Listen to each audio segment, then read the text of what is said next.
letting Jimmy Butler walk will haunt the 76ers forever!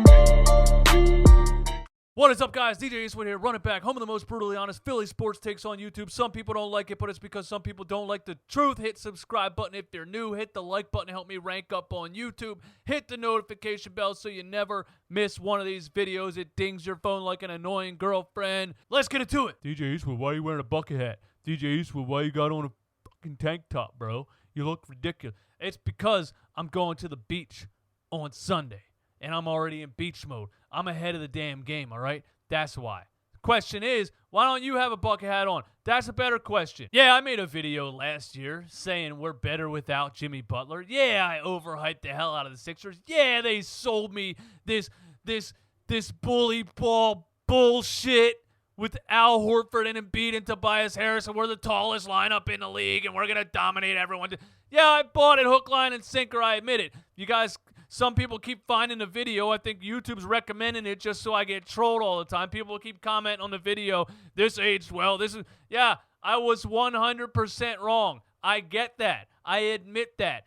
That's your guys' problem. You never admit when you're wrong. You know what I'm saying? Built for the playoffs. Built for the playoffs. Built for the playoffs. Admit you were wrong. I can be wrong sometimes. Not a lot, but sometimes. So if you've been living under a goddamn rock for the last 48 hours, you might not know Jimmy Butler dropped 40 points on the number 1 seed Milwaukee Bucks last night and took game 1 of the playoff series for the Miami Heat. I am pissed. The 76ers letting Jimmy Butler walk will be the death of them. It will haunt them for a long time. Let me explain to you why. Jimmy Butler is a certified warrior. To take that Miami team and to be doing what he's doing with them right now. Certified warrior, but more importantly, a leader. And what the Sixers needed more than anything was a leader. They needed a leader. And now they don't have one. As you can see, getting swept in the first round of the playoffs. They need a leader. Jimmy Butler is a leader. If the front office had any idea what they were doing when the season ended last year after Game 7 with the Toronto Raptors, they would have done everything they could possibly do to keep Jimmy Butler on this roster because he's a certified leader. But they let him walk. I'm still convinced that Brett Brown was still in control when that happened. Yeah, Elton Brand was hired, but, it was a collective. We're going to do things as a cohesive unit. That never works. So Elton Brand came in here, made some ballsy moves, some bad ones, some good ones, made a huge trade to get this team a veteran, experienced leader in Jimmy Butler. Now listen, the first year they went to the playoffs with Embiid and Simmons, they lost 3-1 to the Boston Celtics. They said, we need a leader. They went and got Jimmy Butler. If Elton Brand had known that Jimmy Butler wasn't going to stay after that one season, he wouldn't have made that trade. Jimmy Butler, by the end of Game 7, said to the Philadelphia 76ers, hey, this coach is too soft, bro. This environment is too soft. Y'all ain't going to win shit like this. You can't play like this. I don't even know who's in charge around here. This is like a middle school basketball team. This shit is horrible. Get rid of this soft-ass coach or I'm bouncing. And if Elton Brand would have been in 100% in control at that time, I guarantee you he would have done whatever Jimmy Butler wanted because he traded for Jimmy Butler for a reason. But what happened was the ownership group still had a say in what was going down. And Brett Brown was their guy. And sometimes executives, ownership groups, they get on a high horse and they look down at players like Jimmy Butler and they say, listen, bro, you had a problem in Chicago. You had a problem in Minnesota. Now you got a problem here. Take your cancerous ass on somewhere. We don't need you. But the truth is, we did need him. We got to Game 7 against the Toronto Raptors. Why? Because of Ben Simmons? No. Because of Joel Embiid? Partially. Because of Jimmy Butler. Now who's closing games for the Sixers? Who? Tobias Harris? Give me a fucking break. The more I see Jimmy Butler succeed in Miami, the more I see end of fourth quarter performances, the more I see clutch finishes, upsetting great teams in the playoffs, the closer I get to jumping off the Walt Whitman. This will haunt this team for a long time. Jimmy Butler had 40 last night. But more than just his points, he's such a glue guy.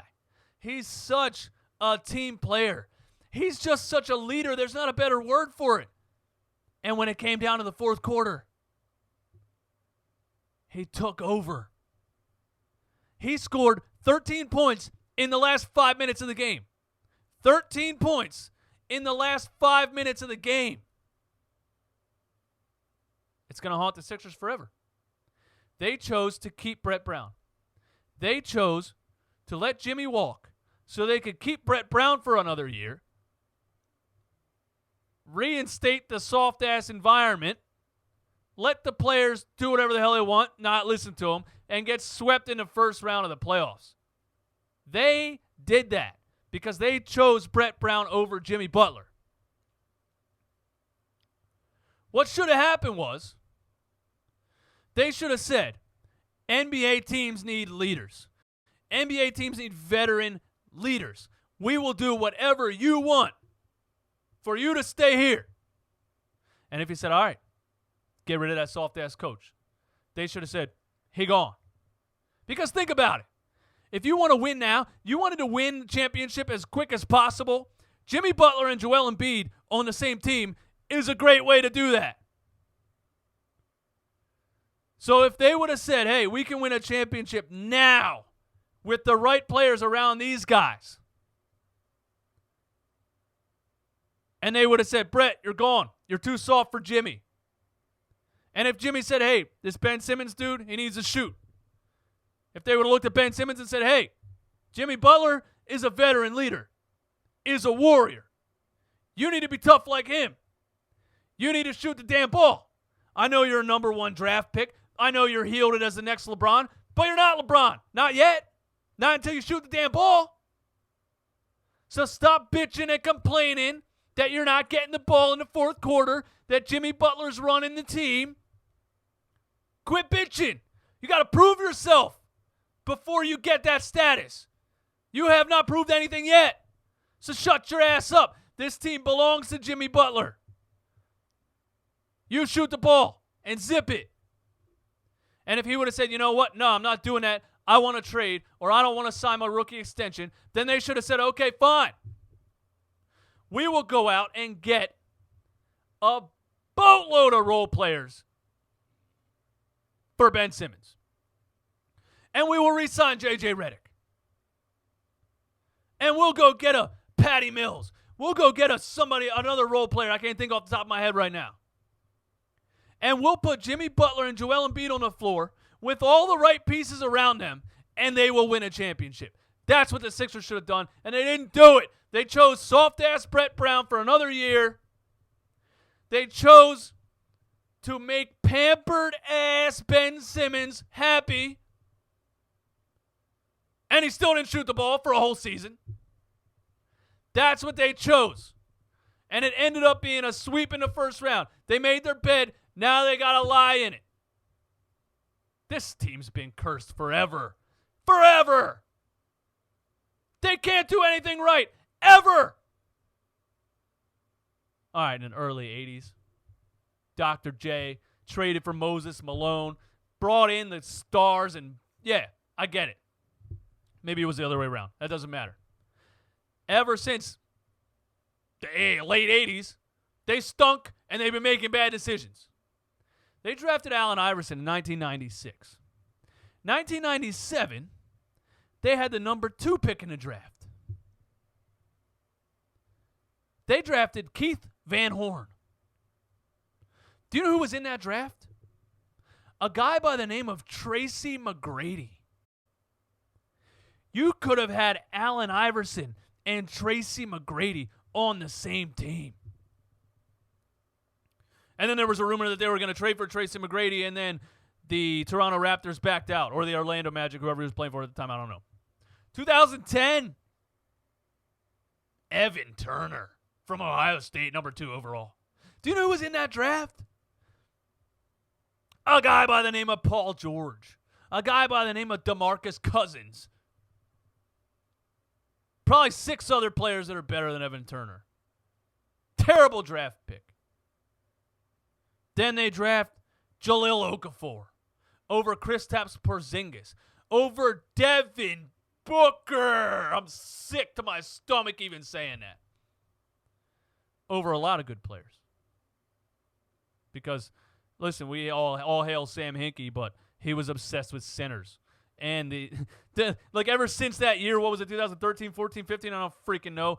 Ever since the league has been trending towards ball-handling shooters, and the 76ers have been drafting centers ever since. Nerlens Noel, Jahlil Okafor, Joel Embiid. Then you go out and sign an Al Horford. When is this team going to give up on the dream of playing in the post? I'll tell you, right now. Because the guy who's obsessed with post play, because he coached Tim Duncan, is gone. Yeah, I'm blaming Brett Brown for everything. Anyway, 2017, Markelle Fultz pick. Terrible. Was the right pick at the time. I'll die on that hill. Everybody knew he was a number 1 pick overall. He was a certified stud, and then he wrecked a motorcycle or whatever he did, messed up his shoulder, couldn't shoot the ball, lied to the Sixers, tried to play a season shooting like a middle school girl from the free throw line, and it was a disaster. And it's one of the craziest things I've ever seen, and it just so happens to happen to the Sixers, because why wouldn't it happen to the Sixers? And why wouldn't Jason Tatum end up being as good as he is? Because we're cursed. But the biggest thing in recent memory is letting Jimmy Butler walk. They had a chance to fire the soft-ass coach and have Jimmy Butler and Joel Embiid on a team together for the next 5 years, and they fumbled the ball. That's all I got. My name is DJ Eastwood. This is Run It Back Home, the most brutally honest Philly sports takes on YouTube. Some people don't like it, but it's because some people don't like the truth. Hit the subscribe button, like button, hit the notification bell. I'm going to be pumping out some videos here soon on the Philadelphia Eagles as I'm watching the NBA playoffs unfold. And, as the Sixers get some more news on coaches and things like that, I'll probably be putting some videos up.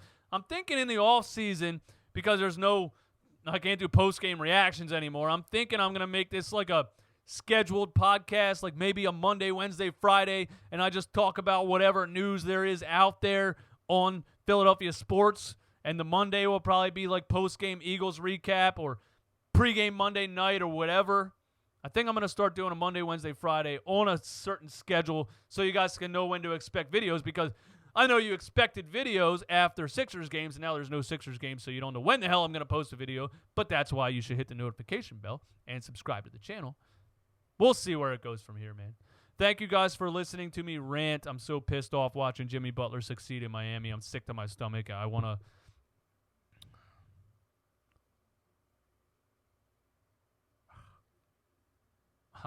I hate it. And we ended up with Tobias Harris. That's what we got. That's the one we got. $180 million role player.